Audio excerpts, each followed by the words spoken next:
All right, humans, gather around because we're about to dive into the biological lottery winners of 2025. While you're over there struggling to remember where you put your keys, some carry rare genetic variants that grant superhuman traits. Researchers have identified mutations in genes like LRP5 and TAS2R38 that explain how these individuals function differently. From unbreakable bones to hypercolor vision, these 10 mutations will reshape your view of what our bodies can do. Let's start with the people who treat car crashes like minor inconveniences. The titanium skeleton gene. Number 10, the titanium skeleton gene. Picture this: Sarah Martinez walks away from a head-on collision that turns her Honda into modern art. The paramedics are preparing body bags. The fire department is using the jaws of life to extract what they assume are remains. Sarah climbs out through the sunroof asking if anyone has a phone charger. Zero fractures, not even a hairline crack. The ER doctors run her through every scanner in the building thinking their equipment is broken. Her bones show up on x-rays like she swallowed a construction site. Most of us are walking around with skeletons made of glorified bird bones. You stub your toe wrong and you're Googling whether limping counts as a disability. You fall off a stepladder and suddenly you're intimately familiar with your local orthopedic surgeon's payment plans. Your bones are basically fancy calcium chalk pretending to be structural support. But Sarah and around 1 in 10 million carry the high bone density LRP5 variant that transforms their skeletons into something approaching science fiction. These people don't break bones, bones break around them. Bone mineral density in these individuals measures up to 8 times the norm, verified by dual-energy X-ray absorptiometry. Their skeletons are built like they're expecting to wrestle concrete and win. Living with this mutation means standard chairs can sag under their weight. Manufacturers note unusual wear patterns. Your bed frame has developed trust issues and started seeing a therapist. You don't sit on things so much as you dominate them into submission through sheer bone density. Their bone density is so high medical scanners require higher radiation settings to image their bones. The radiation bounces off your bones like light off a mirror. Dental x-rays require industrial equipment and a prayer to whatever gods govern medical imaging. The LRP5 gene normally regulates bone formation like a middle manager who's afraid to make decisions. In most people it says, hey, maybe we should build some bone today, I guess, if that's okay with everyone. But in these genetic anomalies, the LRP5 gene took a leadership seminar, and now it's screaming, more bone, more density, we're building a fortress. The mutation causes osteoblasts to work overtime like they're being paid in overtime bonuses and threats. Your bone mineral density readings confuse doctors who have spent decades studying osteoporosis. They run the tests 3 times thinking the machine is having an existential crisis. According to 2025 research, these people have negative risk for bone loss. Scientists aren't even sure that's mathematically possible, but here we are. Their bones get denser with age while the rest of us are stockpiling calcium supplements and praying gravity stays gentle. You probably use your shins as bottle openers not because you're showing off, but because it's genuinely easier than finding an actual bottle opener. Your friends watch in horror as you casually crack open beverages using body parts that would shatter if normal people tried it. You've become a human Swiss Army knife, except every tool is made of reinforced bone. But this genetic jackpot comes with downsides that nobody warns you about in the superhero movies. Swimming pools treat you like a human anchor. You sink faster than bad stock picks. Beach vacations become exercises in competitive drowning because your bones have the buoyancy of concrete blocks. Public pools require you to wear floaties designed for small boats. Airplane seats weren't designed for people whose skeletons weigh as much as carry-on luggage. You break weight limits on things that shouldn't have weight limits. Trampolines bounce everyone else into the air while you punch holes through them like a bone-powered meteor. Children's playground equipment files insurance claims just thinking about you. Your skeleton is so dense that MRI machines struggle to penetrate deep enough to see your soft tissues. Medical procedures require equipment upgrades and hazard pay for technicians. Emergency rooms keep you on speed dial not because you get injured, but because you accidentally injure their diagnostic equipment just by existing near it. Dating becomes complicated when your bone density shows up on medical records like you're part cyborg. Potential partners read your DEXA scan results and wonder if they're dating a human or a walking architectural support beam. Your Tinder profile should probably include a disclaimer about structural damage to furniture. The mutation affects your entire skeletal system with the enthusiasm of an overachieving construction crew. Your skull is thick enough to stop small caliber thoughts from penetrating. Your ribcage protects your organs like they're state secrets. Your spine has the structural integrity of a skyscraper designed by engineers who were really angry at gravity. 2025 medical research shows these people confuse osteoporosis specialists who built entire careers around bone loss. They're like meteorologists who moved to a place where weather decided to stop existing. These genetic anomalies represent the opposite of everything doctors learned in medical school about skeletal fragility. You walk through life leaving subtle dents in things you lean against. Walls develop structural stress where you've rested your superhuman skeleton. Your couch has a permanent impression shaped like someone who weighs twice what they appear to weigh. Hotel beds file complaints about unusually dense guests who compress their springs into geometric impossibilities. Friends joke that you're secretly made of titanium, but the truth is more impressive. Titanium has nothing on genetically modified bone density that makes your skeleton denser than most metals. You're not just unbreakable, you're actively breaking the things around you through casual contact. Emergency responders have started keeping your contact information for situations requiring human battering rams. Police departments consider recruiting you for door-breaching operations. Construction crews eye you speculatively during demolition projects, wondering if you're available for freelance structural damage. But the most mind-bending part is how normal you look walking around with bones that could survive being used as building materials. Nobody expects the person ordering coffee ahead of them to have a skeleton dense enough to anchor ships. You're camouflaged as a regular human while carrying around a frame that belongs in engineering textbooks. These bone-dense humans are basically real-life Captain America's minus the shield and the patriotic responsibility, but with all the structural invincibility that makes normal people feel like they're made of wet cardboard and wishful thinking. But if you think having unbreakable bones sounds impressive, wait until you meet the people whose eyes can perceive an entire spectrum of reality that's completely invisible to everyone else. The Million-Color Vision Upgrade. Number 9. The Million-Color Vision Upgrade. Meet Jessica, who stands in Home Depot explaining to her husband that the wall paint display contains 17 distinct shades of what he insists on calling white. Tetrachromacy possess a fourth cone, allowing detection of tens of millions more hues, verified in clinical color matching tests. Her husband stares at paint chips that look identical to him, while Jessica experiences an emotional breakdown over the subtle differences between cream and off-white that apparently scream different stories about light reflection and molecular composition. Most humans stumble through life seeing roughly 10 million colors, thinking they're getting the full visual experience. Your eyes pick up red, green, and blue through 3 types of cone cells, and your brain mixes those signals into what you assume represents reality. You look at a sunset and think you're seeing everything there is to see. You browse Instagram and believe those filtered photos capture the actual colors of the moment. You walk through art museums nodding appreciatively at paintings, while experiencing maybe 1% of what the artist actually created. Jessica and others with tetrachromacy possess a fourth cone cell that functions like a secret color channel, broadcasting content nobody else can receive. This genetic cheat code adds an extra dimension to vision that transforms the world into something resembling what normal people might see after upgrading from black and white television to 4K displays. These people process over 100 million colors, while the rest of us are basically stumbling around with budget eyeball software that maxes out at discount rainbow settings. Tetrachromacy results from genetic mutations affecting the opsin genes located on the X chromosome.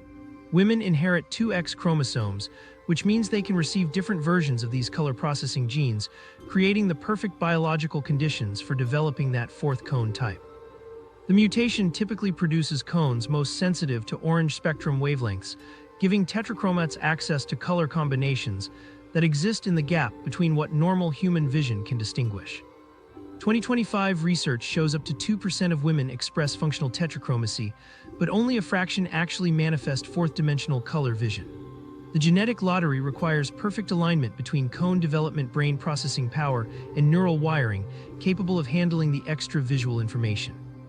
Most people with the mutation never realize they possess superhuman color detection, because testing requires specialized equipment found only in university research centers. Many struggle choosing paint colors or matching fabrics because others can't see the extra dimensions of hue they perceive. Jessica spends 3 hours in paint departments trying to explain to sales associates why their uniform beige display actually contains a spectrum ranging from sad oatmeal to aggressive sand, with undertones that shift depending on lighting conditions. She points out color variations in supposedly matching fabric samples that make store employees question their career choices and wonder if their customer might be experiencing some form of artistic psychosis. Home improvement projects turn into existential crises when tetrachromates try to coordinate colors that look perfectly matched to everyone else but clash violently in fourth-dimensional color space. Friends offer decorating advice while tetrachromates see color combinations that hurt their souls in ways normal humans cannot comprehend. Interior design becomes less about aesthetic preference and more about avoiding color relationships that feel like visual fingernails on chalkboards. Their Instagram posts confuse followers who see ordinary photos, while tetrachromats carefully curate images capturing color subtleties that disappear when viewed through normal human vision. They post sunset photos that look unremarkable to everyone else while containing color gradients that would break normal brains if they could actually perceive them. Art photography becomes an exercise in documenting visual experiences that cannot be shared with 97% of the human population. The genetic mechanism behind tetrachromacy involves mutations in the OPN1LW and OPN1MW genes, which normally produce light-sensing proteins in cone cells. When women inherit different versions of these genes on each X chromosome, their retinas sometimes develop two distinct types of long wavelength or medium wavelength cones instead of the standard single version. This genetic accident creates the biological foundation for perceiving color dimensions that evolution never intended most humans to access. Tests use genetic screening of opsin genes plus color-matching experiments under calibrated lighting. Online tests claiming to diagnose tetrachromacy are basically entertainment because detecting fourth-dimensional color vision requires hardware capable of displaying colors beyond standard monitor capabilities. Real testing involves genetic analysis combined with complex visual assessments using calibrated light sources and expensive spectrometers. Tetrachromats describe living in a world where everyone else appears to suffer from selective color blindness. They watch normal humans confidently match colors that look completely different in tetrachromatic vision. They experience frustration similar to what colorblind people feel, but in reverse, watching a majority population miss obvious color distinctions that seem fundamental to visual reality. The mutation affects daily life in ways that sound ridiculous to people with standard vision. Tetrachromats can distinguish between identical-looking lipstick shades by detecting undertone variations invisible to normal color perception. They spot perfectly camouflaged animals by seeing color contrasts that bypass standard human detection abilities. They navigate by recognizing subtle environmental color shifts that provide navigation information unavailable to trichromatic vision. Art appreciation becomes intensely personal when tetrachromats experience paintings containing color relationships that exist only in fourth-dimensional space. They see artistic techniques and color choices that normal viewers cannot detect even when pointed out directly. Museums become overwhelming sensory experiences where tetrachromats process visual information at levels approaching artistic overdose. The social isolation aspect of tetrachromacy creates unique psychological challenges when individuals cannot share their visual experiences with others. They describe colors that sound made up to friends and family members who have no framework for understanding fourth-dimensional color perception. Conversations about visual experiences become exercises in translation, attempting to describe impossible colors using vocabulary designed for three-dimensional color space. Dating becomes complicated when potential partners cannot see or appreciate the visual world that defines much of a tetrachromat's daily experience. Romantic moments involving sunsets or artistic experiences become one-sided when tetrachromats try to share visual beauty that remains invisible to their companions. They learn to edit their descriptions of visual experiences to avoid sounding like they suffer from some form of color-related mental illness. The mutation represents an evolutionary preview of enhanced human sensory capabilities that might become more common in future generations. Scientists study tetrachromats to understand how visual processing might continue evolving and what advantages fourth-dimensional color vision might provide for survival and environmental awareness. These people experience sunsets like the rest of us experience fireworks, complete with colors that explode across dimensions normal human vision cannot access, while we stand there seeing basic rainbow settings and thinking we caught the full spectacular show. But if you think seeing impossible colors sounds impressive, wait until you meet the people who have figured out how to function perfectly on a fraction of the sleep everyone else requires. The 4-hour sleep hackers. Number 8. The 4-hour sleep hackers. David Chen has been running on 4 hours of sleep every night for 37 years. Not because he suffers from insomnia or drinks 17 cups of coffee or takes questionable supplements advertised by fitness influencers. He springs out of bed at 4 a.m. with the energy of someone who just won the lottery combined with someone who accidentally discovered the meaning of life. By 6 a.m. he has completed a full workout, answered all his emails, organized his closet by color and seasonal appropriateness, and started researching investment opportunities in emerging cryptocurrency markets. His friends assume he operates on some combination of methamphetamines and pure spite, but David just carries a genetic mutation that makes sleep seem like an inefficient use of biological resources. Normal humans require 8 hours of unconsciousness to function like barely competent versions of themselves. You hit snooze 17 times, negotiate with your alarm clock, and eventually drag yourself out of bed like you are emerging from a coma caused by excessive contact with gravity. You stumble to the coffee machine mumbling apologies to furniture you bump into, while your brain slowly boots up like a computer from 1987. The first 3 hours of your day involve gradually remembering who you are and what responsibilities you agreed to handle before you can attempt basic human tasks like forming complete sentences or operating kitchen appliances without causing property damage. David and roughly less than 1% of the population, according to 2025 research data, carry mutations in genes like DEC2-ADRB1 or SIK3 that essentially reprogram their sleep requirements down to levels that make normal humans question the fairness of genetic distribution. A DEC2 mutation lets carriers function on 4 hours of sleep with no cognitive deficits, confirmed in controlled sleep study trials. Their DNA looked at the standard 8-hour sleep requirement and said we can optimize this process and eliminate the inefficient parts. People with the DEC2 mutation average only 6.25 hours of sleep per night, while normal humans require 8.06 hours, according to research conducted since the gene was discovered in 2009. The mutated DEC2 gene produces proteins that regulate circadian rhythms more efficiently than standard human sleep software. Scientists identified additional mutations in the ADRB1 gene in 2019, which creates beta-1 adrenergic receptors that degrade faster than normal versions, suggesting they function differently and require less recovery time between sleep cycles. The SIK3N783Y mutation represents another genetic pathway that reduces sleep duration while maintaining sleep quality. This mutation decreases kinase activity and triggers changes in protein kinase A and mitogen-activated protein kinase systems that regulate sleep at synaptic sites throughout the brain. The mutation essentially rewires neural networks responsible for sleep regulation, making them more efficient at processing restoration during shortened sleep periods. David accomplishes more before 9 a.m. than most people manage during entire weeks. While normal humans are still negotiating with their subconscious about whether getting out of bed counts as exercise, David has already meal prepped for the next 3 days, researched home improvement projects he might tackle over the weekend, and started learning a new language through online tutorials. He operates with the productivity levels of someone who discovered how to add extra hours to every day, except instead of time manipulation, he just needs less unconscious recovery time. His friends think he maintains his energy through pharmaceutical assistance or supernatural intervention. They watch him stay alert and focused during late evening activities, then show up the next morning looking refreshed and ready to tackle complex projects while they shuffle around like zombies who forgot how to human properly. Short sleepers report normal mood, memory, and reaction times in clinical tests. In lab studies, they score normally on memory and concentration tests after fewer hours of sleep. David reorganizes his entire house during time periods when normal humans are unconscious and dreaming about forgetting to wear pants to important meetings. He completes home improvement projects that require planning and physical labor, while others hit snooze and negotiate with their alarm clocks about whether 5 more minutes will solve their fundamental sleep debt problems.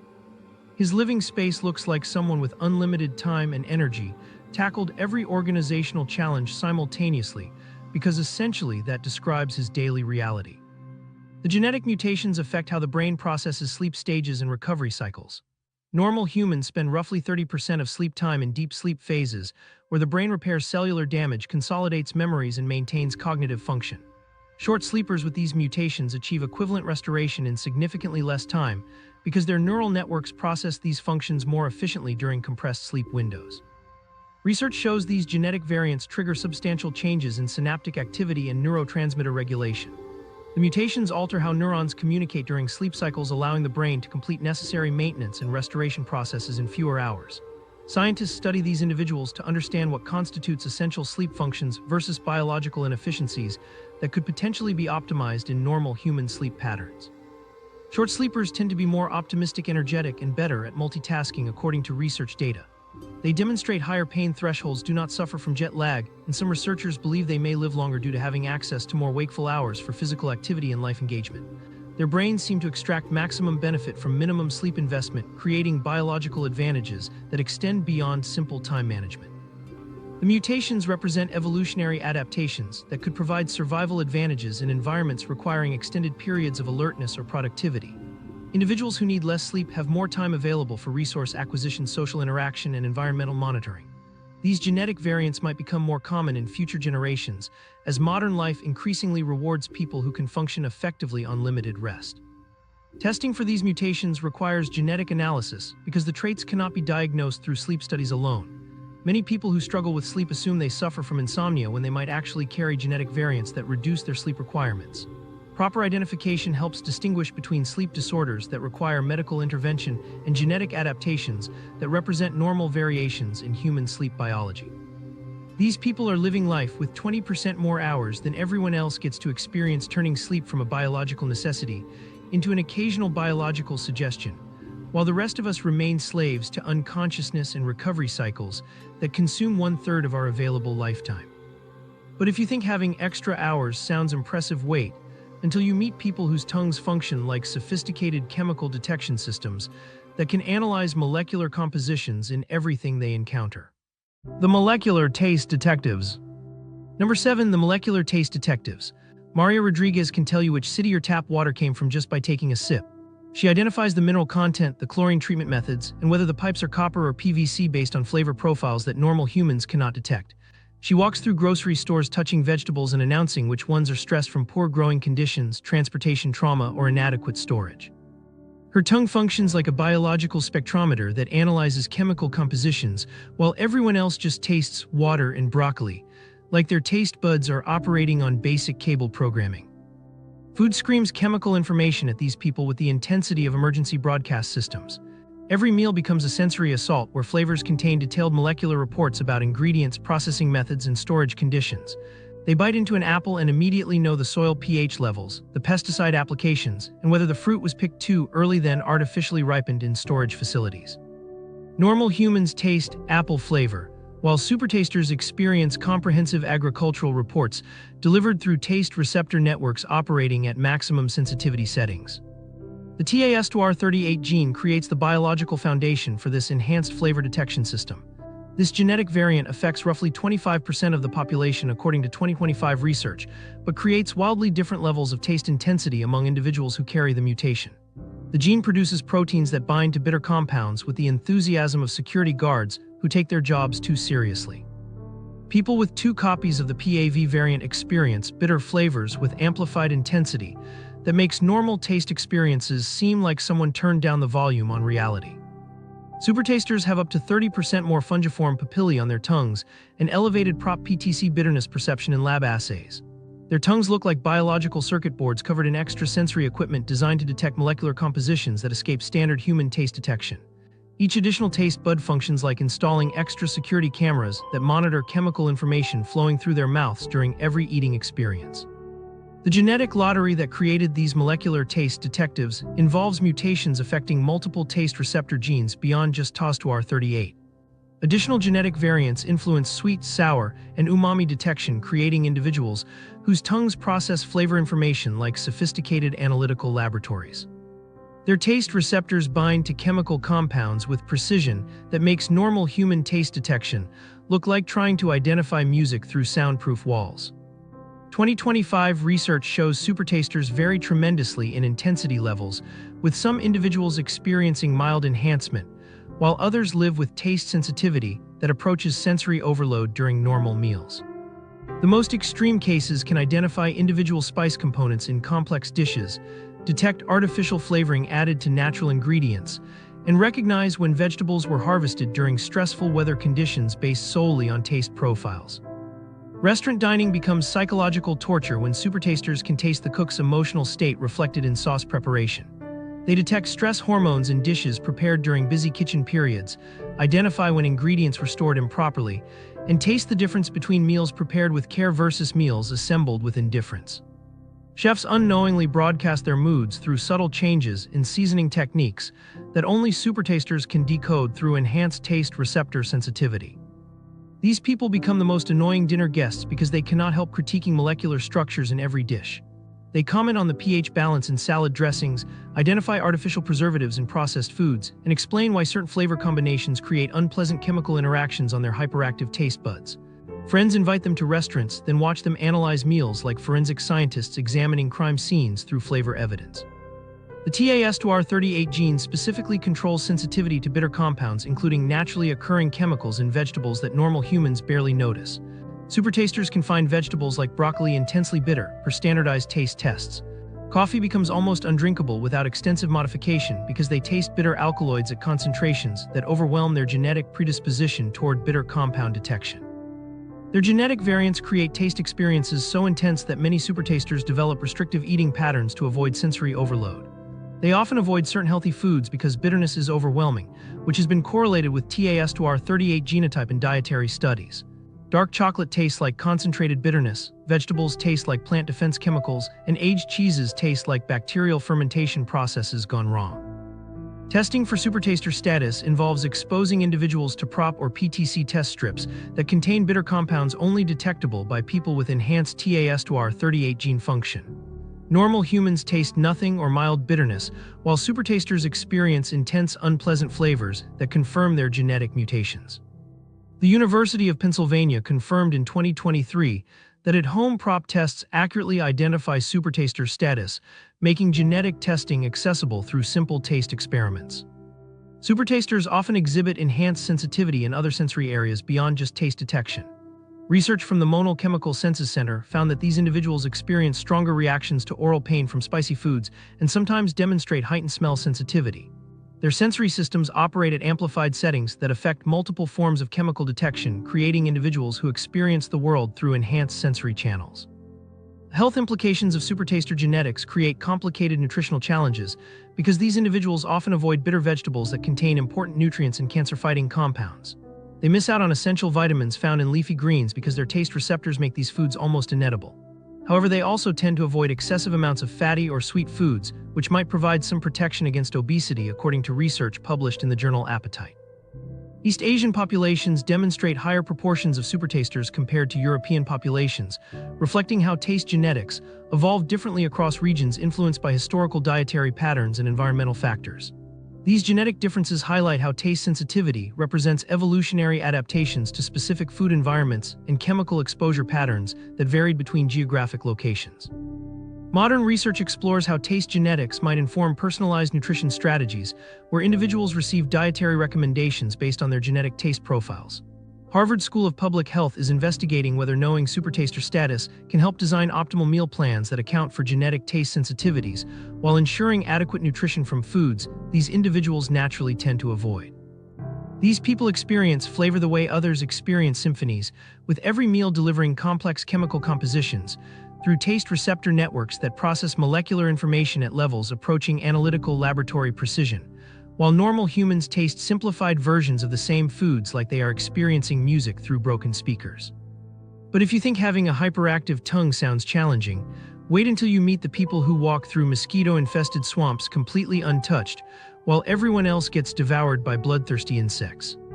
The Mosquito-Proof Humans. Number 6. The Mosquito-Proof Humans. Kevin Thompson demonstrates this biological advantage every summer when he strolls through Louisiana bayous during peak mosquito season wearing nothing but shorts and a t-shirt. Around him, his camping buddies get absolutely destroyed by clouds of bloodthirsty insects. They slap themselves like they're performing violent interpretive dance. They're covered in welts that make them look like they lost fights with medieval torture devices. Meanwhile, Kevin walks through the same insect apocalypse completely untouched, like he's wearing invisible armor made of pure mosquito hatred. Summer barbecues turn into biological warfare zones where everyone except Kevin gets transformed into human pin cushions.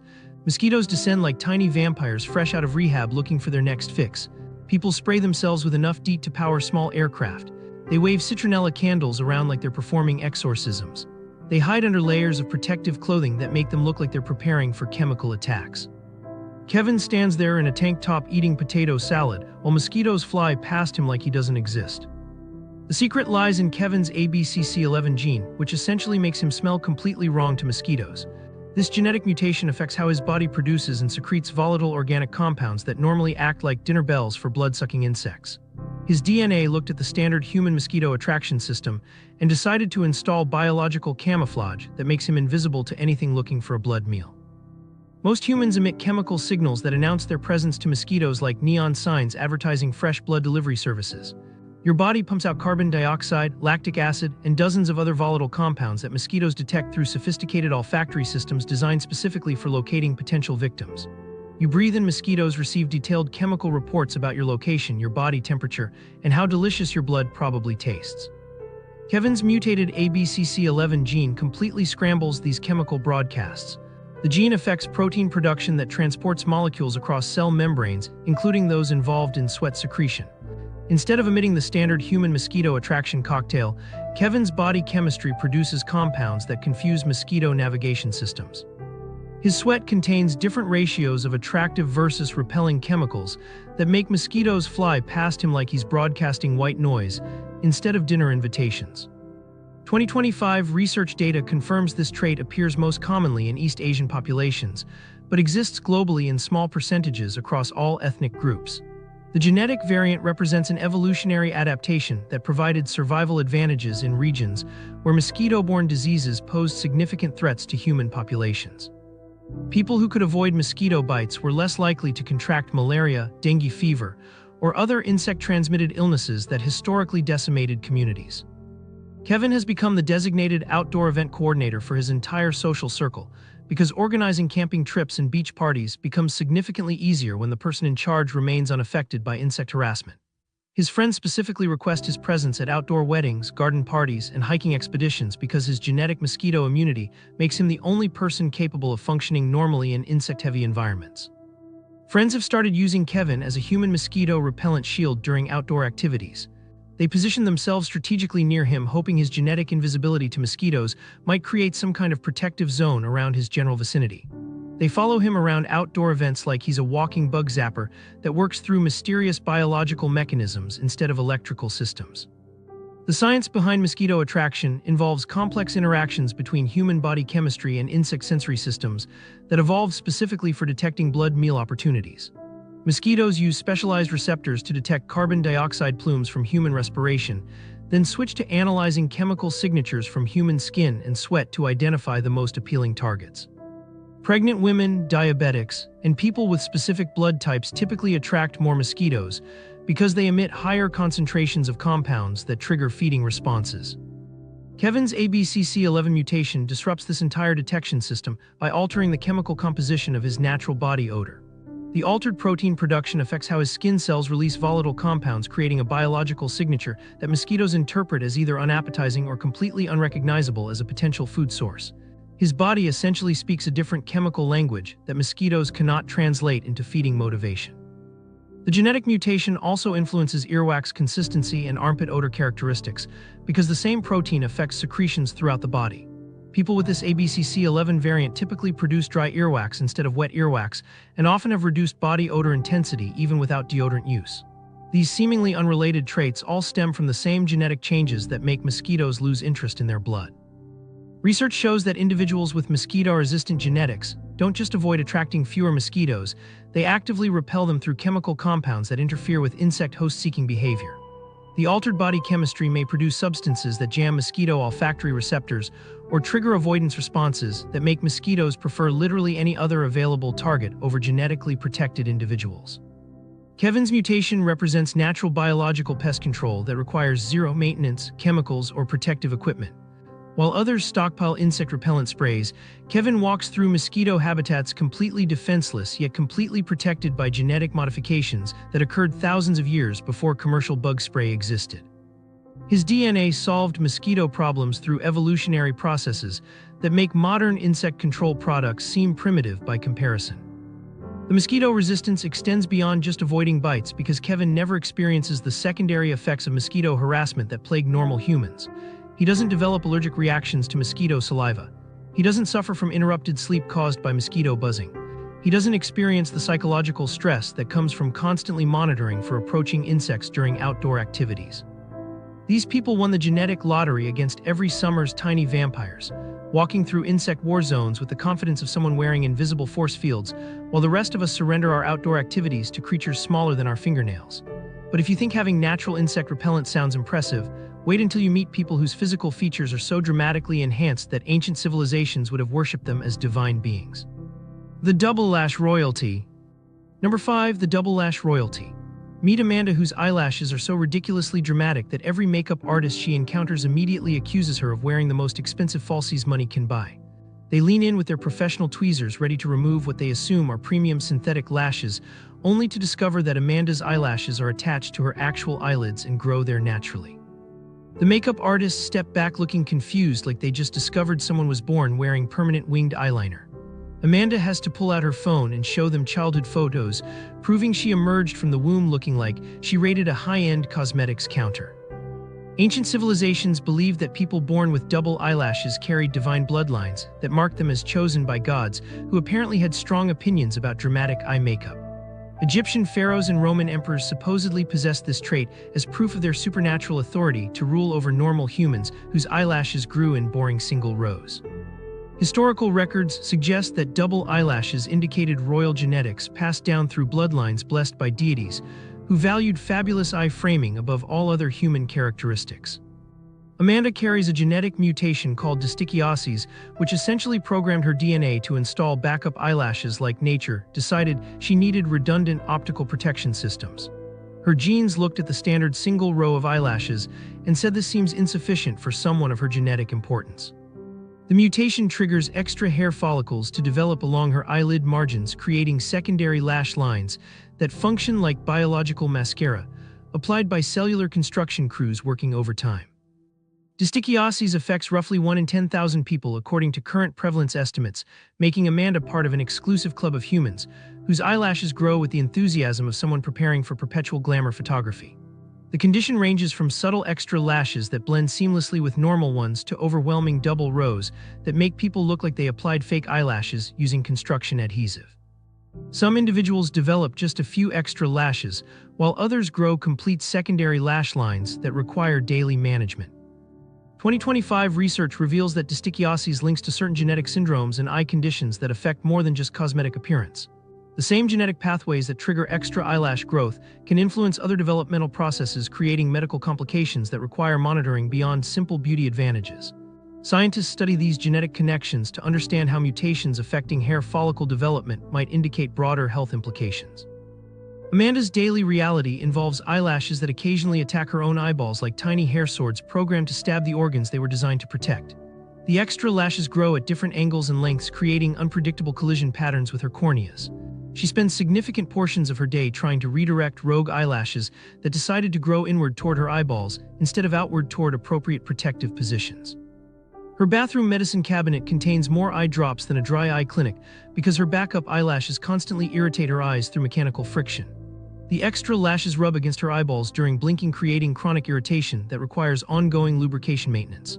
She never needs mascara, but she always needs artificial tears to combat the constant friction generated by her genetically enhanced lash systems.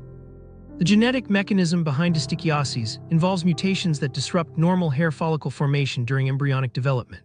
The mutation affects signaling pathways that determine where hair follicles develop along eyelid margins.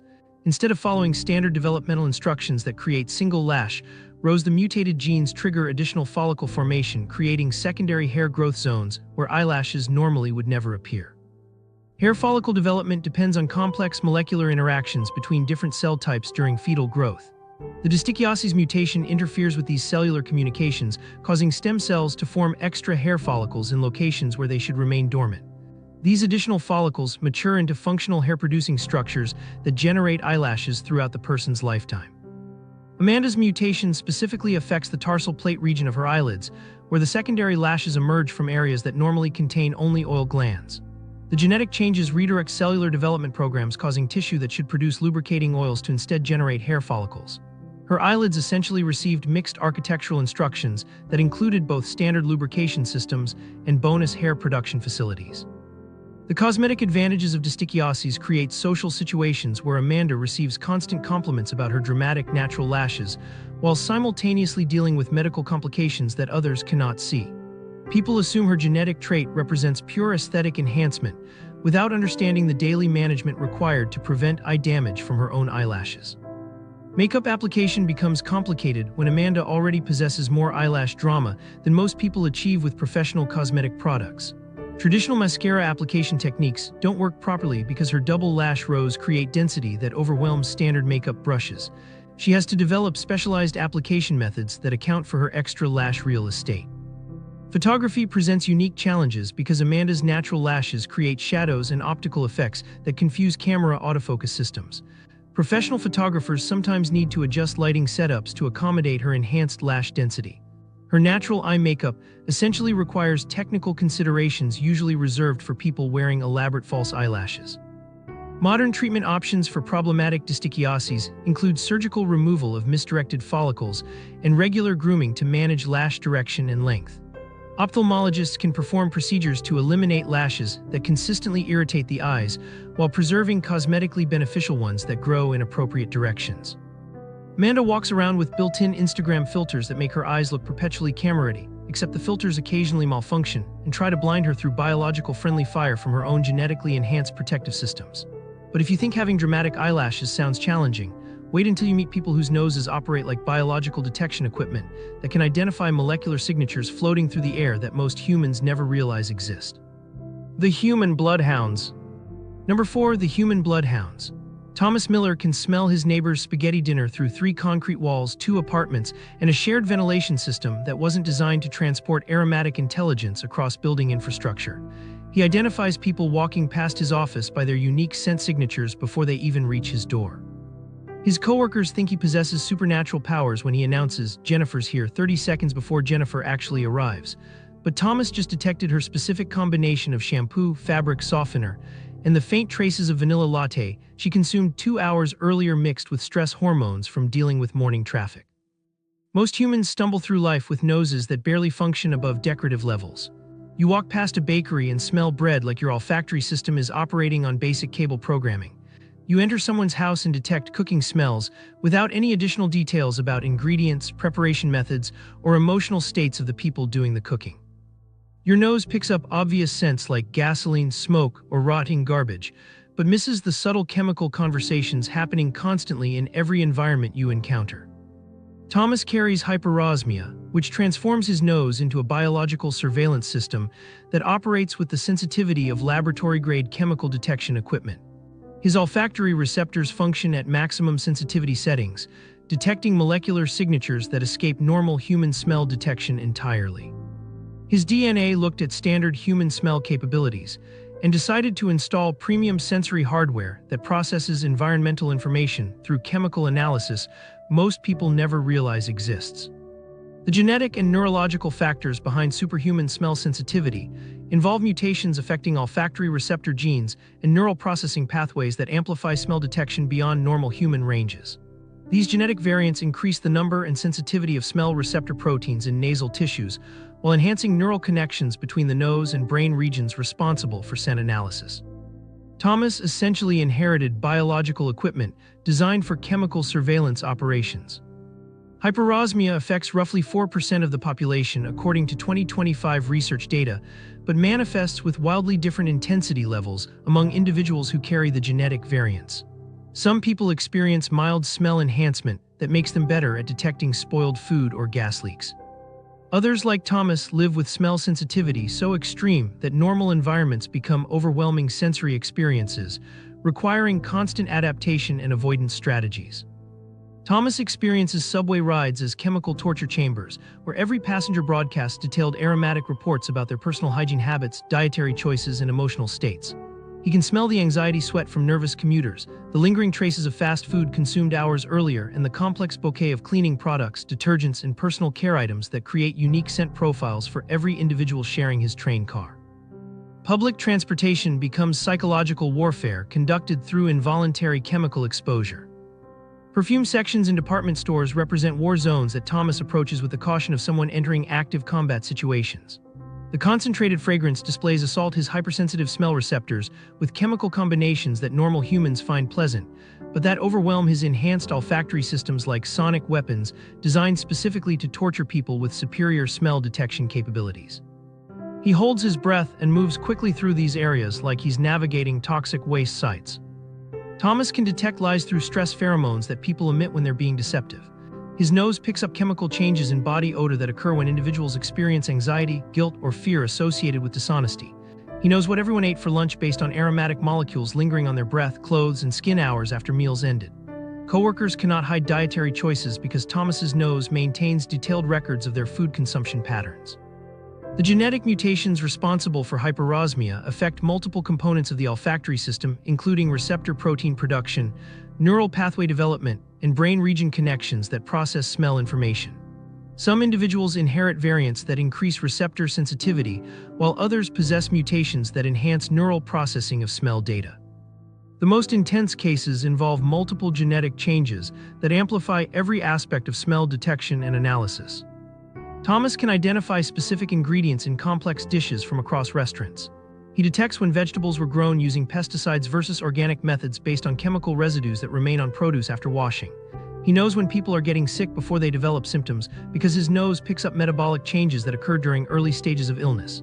His enhanced smell detection provides biological early warning systems for health and safety issues. Shopping for household products becomes complicated when Thomas can smell chemical compositions in cleaning supplies, air fresheners, and personal care items that normal humans cannot detect. He reads ingredient labels not just for allergies, but because his nose will torture him with chemical combinations that manufacturers never intended customers to analyze at molecular levels. Simple trips to grocery stores require strategic planning to avoid overwhelming scent exposures.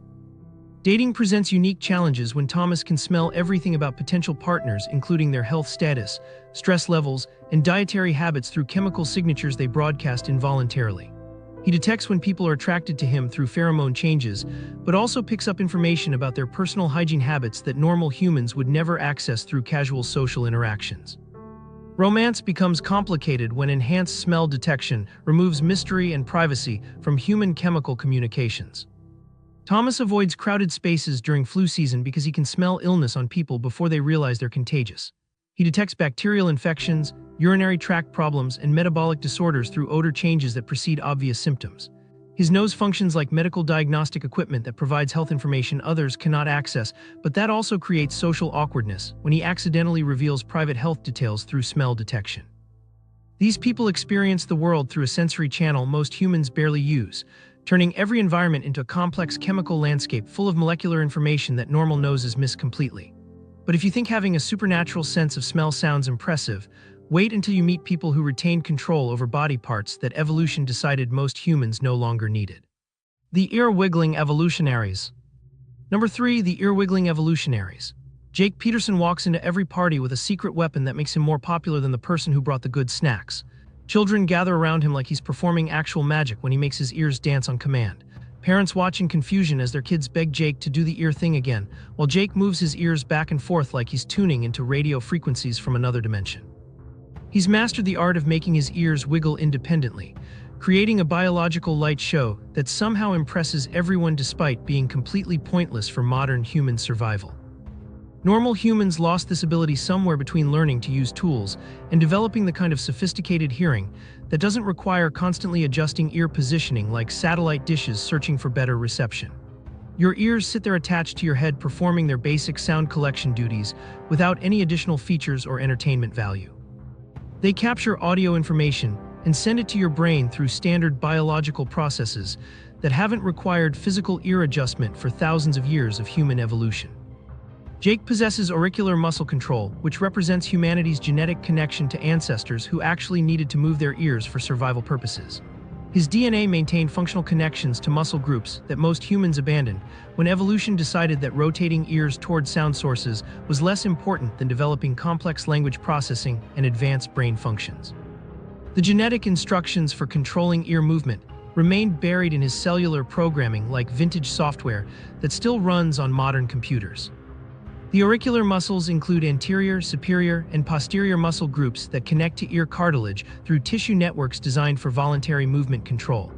These muscles receive signals from the facial nerve, which carries instructions from brain motor cortex regions responsible for conscious muscle coordination.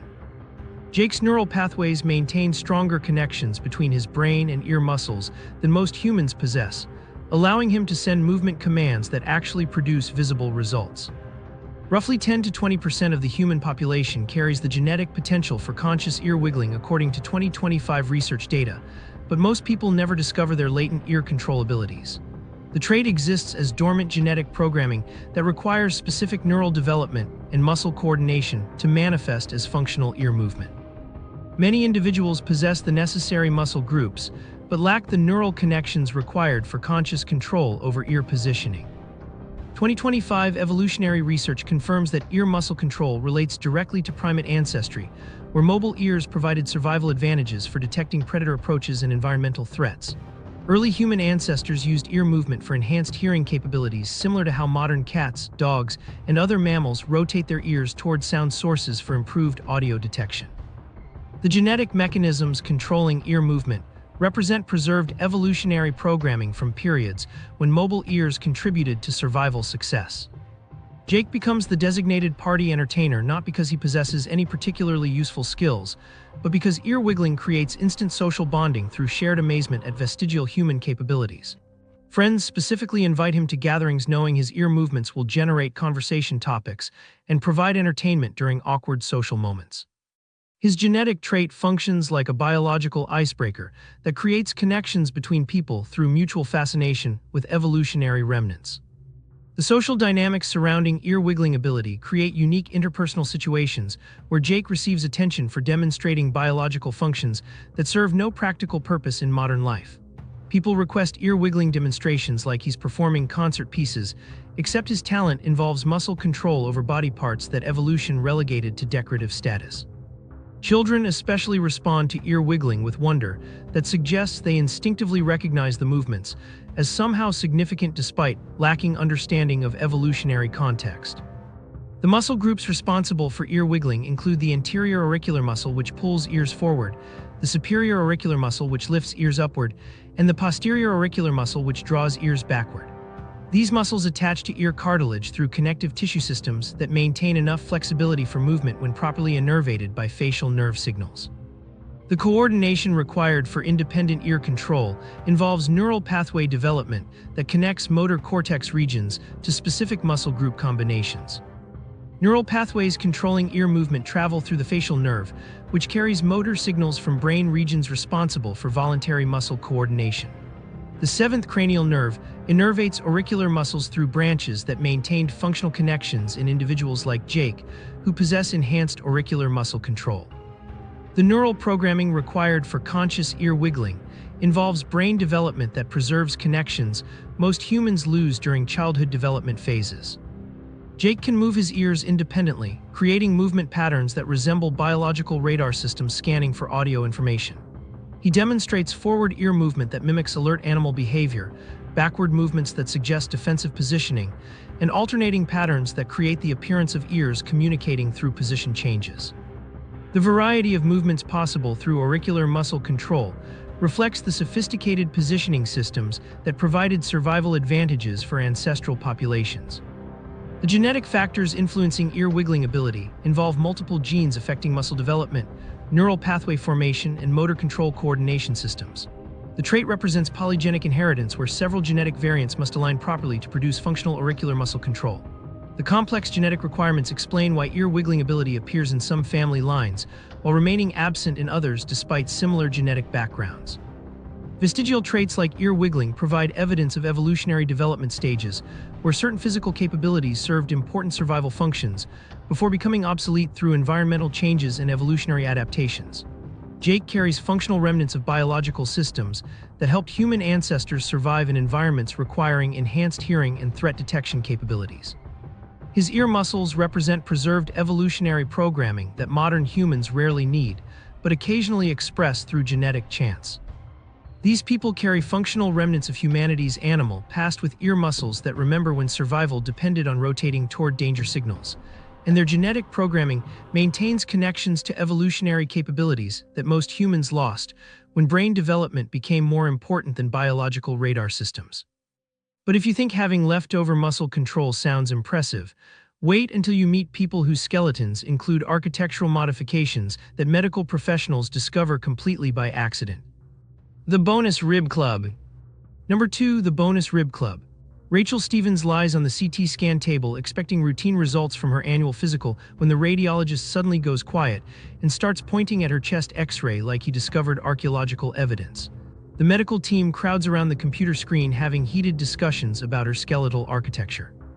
Rachel assumes something is seriously wrong until the doctor explains she possesses an extra pair of ribs that sprouted from her neck vertebrae like her skeleton, decided to install bonus armor without consulting anyone. The medical staff treats her like she walked out of an anatomy textbook from an alternate universe where humans came with optional skeletal upgrades. Most people receive the standard human rib package during embryonic development, which includes 12 pairs of ribs arranged in neat rows that protect vital organs without causing structural confusion. Your ribs attach to your spine and sternum following architectural blueprints that evolution refined over millions of years. They provide adequate protection for your heart and lungs while maintaining enough flexibility for breathing and movement. Your skeletal system follows predictable patterns that medical professionals can diagnose and treat using established protocols developed for standard human anatomy. Rachel and roughly 0.2 to 2% of the population, according to recent medical data, carry cervical ribs, which represent evolutionary throwbacks that emerge from neck vertebrae like prehistoric skeletal modifications. These bonus ribs grow from the seventh cervical vertebra, creating additional bone structures that normal human development programs typically suppress during fetal growth. Her DNA contains genetic instructions that occasionally override standard rib formation protocols and install extra skeletal components that most humans never develop. The cervical ribs function like factory-installed upgrades that nobody ordered, but that sometimes create unexpected complications requiring medical attention. Rachel discovered her extra ribs can compress nerves and blood vessels running through her neck and shoulder regions, creating symptoms that range from mild discomfort to serious circulation problems. The bonus bone structures occupy space designed for soft tissues, creating potential conflicts between skeletal components and vascular systems that normally coexist without interference. Thoracic outlet syndrome represents the most common complication associated with cervical ribs, when the extra bone structures compress nerves or blood vessels passing through narrow anatomical spaces. Rachel experiences intermittent numbness in her arms and hands when her cervical ribs press against nerve bundles that control sensation and motor function in her upper extremities.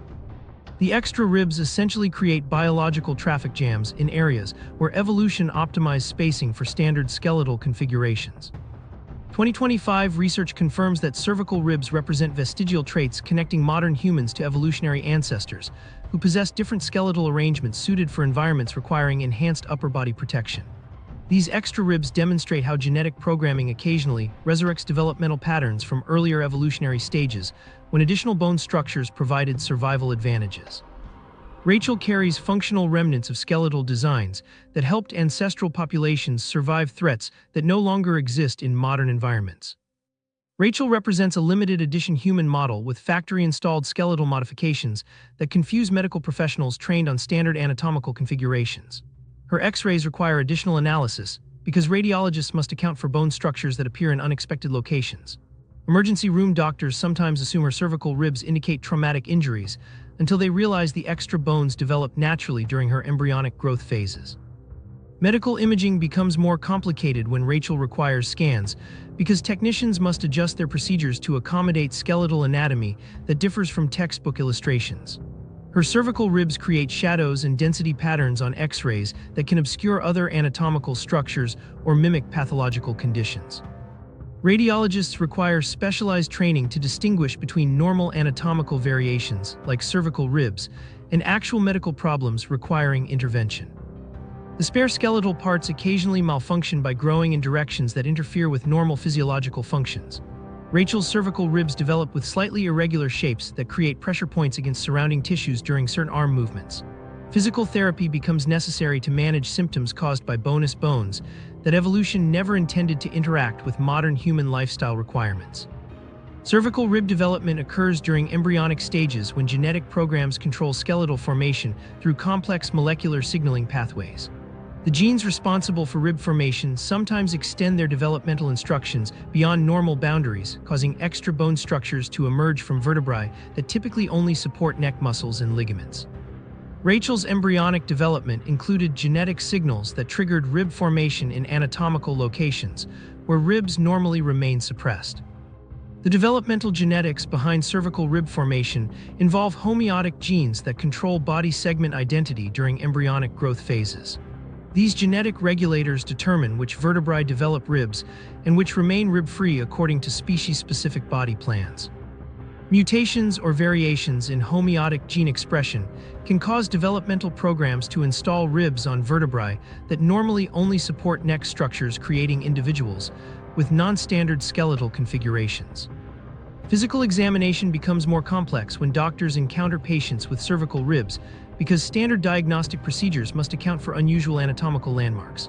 Rachel's neck and shoulder anatomy includes bone structures that alter muscle attachment points and nerve pathway routing. Medical professionals require specialized knowledge to evaluate symptoms that might result from interactions between standard anatomical structures and bonus skeletal components. The evolutionary significance of cervical ribs provides insights into human developmental flexibility and genetic variation patterns that demonstrate how skeletal systems can adapt to different environmental pressures.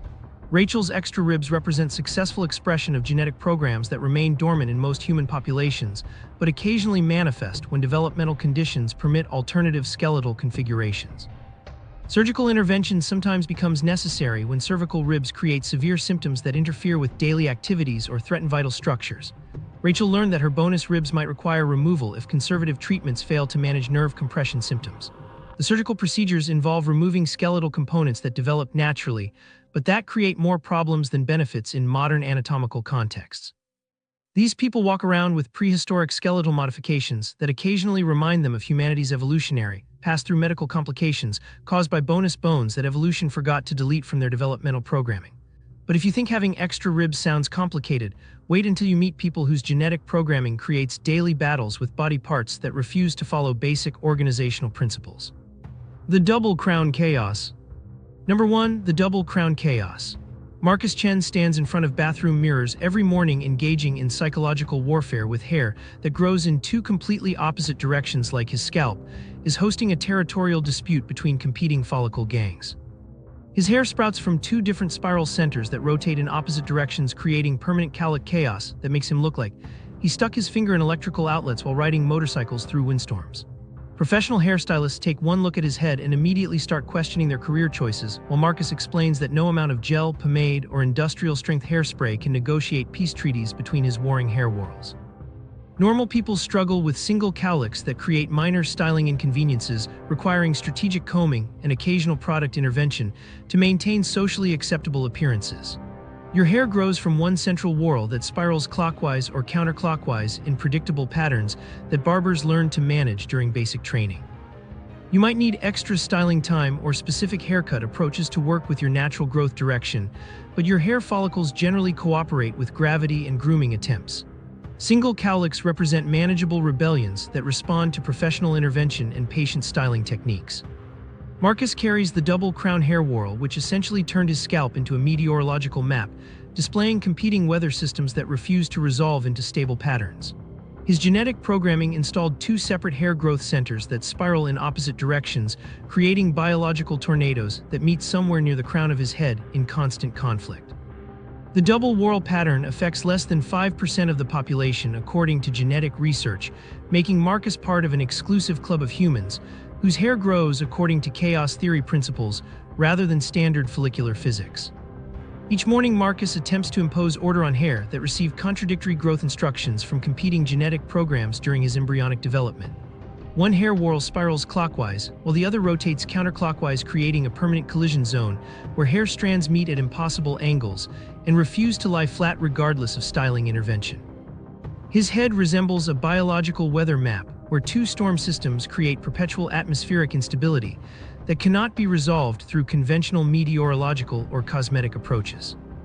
2025 research reveals connections between hair whorl patterns and brain development, suggesting that double crown individuals like Marcus possess unique neural characteristics that correlate with specific personality traits and cognitive processing styles. Scientists discovered that hair growth direction patterns established during fetal development mirror certain aspects of brain hemisphere organization, creating physical markers that reflect underlying neurological architecture. The genetic mechanisms controlling hair whorl formation appear linked to developmental processes affecting both follicular organization and neural pathway establishment. Marcus experiences daily frustration trying to convince hair to behave when it receives conflicting biological instructions about appropriate growth directions. He applies styling products with the dedication of someone attempting to negotiate ceasefires between warring nations, except the combatants are individual hair strands programmed to grow in opposing spiral patterns. Morning grooming routines become exercises in temporary hair diplomacy that rarely survive first contact with weather, humidity, or gravitational forces that remind his hair about its genetic commitment to chaos. Professional barbers treat Marcus like he presents unsolvable geometric puzzles that challenge their understanding of hair physics and styling possibilities.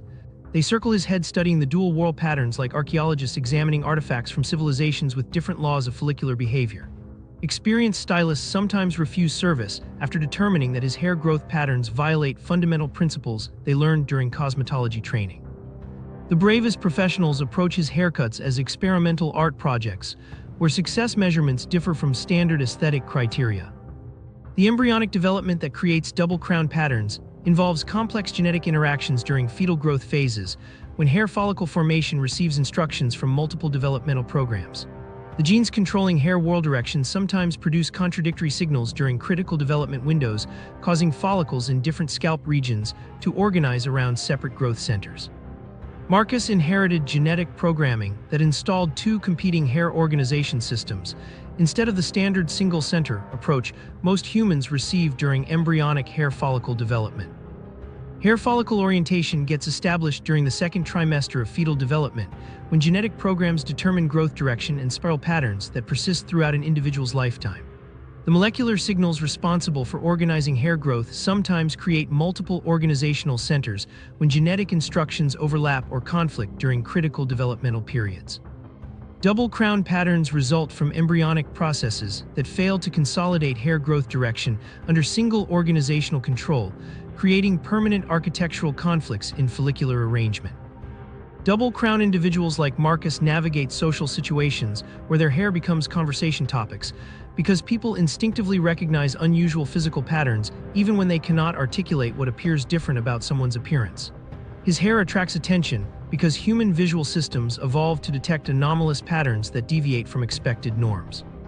Friends and coworkers comment on his perpetually tousled appearance, without understanding that his hair chaos results from genetic architecture rather than styling negligence or grooming indifference. The psychological impact of possessing uncontrollable hair affects self-image and social confidence when individuals cannot achieve conventional grooming standards regardless of effort investment or product expenditure. Marcus learned to embrace his genetic uniqueness rather than fighting daily battles against hair that will never conform to standard styling expectations. His double crown pattern represents authentic genetic expression that cannot be altered through external intervention or professional styling techniques. Research into hair whorl genetics provides insights into developmental biology and genetic variation patterns that demonstrate how complex traits result from interactions between multiple genetic programs during embryonic growth phases. Marcus's double crown pattern offers scientists examples of how developmental processes sometimes produce alternative organizational strategies that create phenotypic diversity within human populations. The study of unusual hair growth patterns contributes to understanding genetic mechanisms controlling physical trait development and expression. Marcus walks through life with hair that refuses to follow conventional rules because his DNA programmed follicular rebellion into his genetic blueprint. But his chaotic crown represents something more significant than just styling challenges. These genetic variations that seem like biological pranks might actually be glimpses into something much more profound about human development and our species' ongoing transformation. These genetic lottery winners represent something bigger than biological curiosities. The mutations we've explored demonstrate humanity's ongoing evolution happening right now in 2025. Research shows we're discovering beneficial genetic variants at unprecedented rates as genetic testing technology advances and population studies expand. These individuals aren't anomalies, they're previews of potential human futures. Your neighbors with titanium bones and coworkers surviving on 4 hours of sleep carry genetic upgrades that might become standard features in coming generations. Right now, you're observing biological beta testing for humanity's next evolutionary phase. Get genetic testing done to discover what rare mutations you might be carrying, and subscribe for more discoveries that challenge everything you thought you knew about human potential.